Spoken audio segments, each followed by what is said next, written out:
নতুন পদ্ধতিতে এনটিআরসি এর সনদ যাচাই। এখন নতুন পদ্ধতিতে এনটিআরসি যে সনদ রয়েছে সেটি যাচাই করা যাবে। এখানে বিস্তারিত কি বলা হয়েছে সকল কিছু আপনাদের মাঝে জানিয়ে দেওয়ার চেষ্টা করব। আশা করি ভিডিওটি মনোযোগ সহকারে শেষ পর্যন্ত দেখার চেষ্টা করবেন। এই রিপোর্টটি প্রকাশ করা হয়েছে 4 অক্টোবর 2024। দেখি এখানে বিস্তারিত কি বলা হয়েছে। আর অবশ্যই আমাদের চ্যানেলে যদি নতুন হয়ে থাকেন আমাদের চ্যানেলটাকে সাবস্ক্রাইব করে পাশে থাকবেন।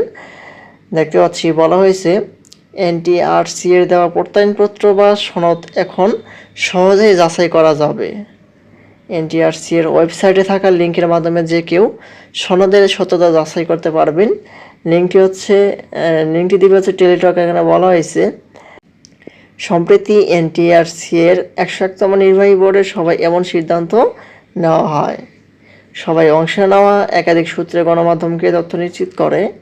সূত্র জানায় নতুন সিদ্ধান্ত অনুযায়ী টেলিটককে দেওয়া লিঙ্কে গিয়ে প্রার্থীরা নিজেরাই দেখতে পাবেন, মানে সনদ কীভাবে দেখতে পারবেন এটা আর কি বলা হয়েছে। টেলিটক লিঙ্কের মাধ্যমে ঢুকে 2005 সালে চালু হওয়া পদ্ধতিতে বেসরকারি শিক্ষক নিবন্ধন ও প্রত্যয়ন কর্তৃপক্ষ এনটিআরসি এর কর্তৃক নিবন্ধিত প্রার্থীদের দেওয়া সনদ যাচাই করতে হতো এনটিআরসিকেই, মানে এটা যাচাই করতে হতো এনটিআরসিকেই। আর এখন আপনারা লিঙ্কে প্রবেশ করে যাচাই করতে পারবেন। প্রসঙ্গত বেসরকারি শিক্ষা প্রতিষ্ঠানে এন্ট্রি লেভেলের শিক্ষক নিয়োগের প্রার্থী বাছাইয়েও সুপারিশের দায়িত্বপ্রাপ্ত প্রতিষ্ঠান এনটিআরসি।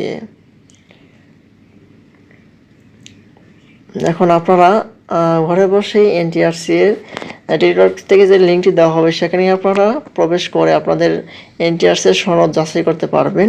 এটা কিন্তু একটা বড় একটা সুবিধা। আজকের মতো পর্যন্ত সবাই ভালো থাকবেন, সুস্থ থাকবেন। পরবর্তীতে এটি সম্পর্কে নতুন কোনো আপডেট পেতে আমাদের চ্যানেলটিকে সাবস্ক্রাইব করে পাশে থাকবেন। ধন্যবাদ সবাইকে।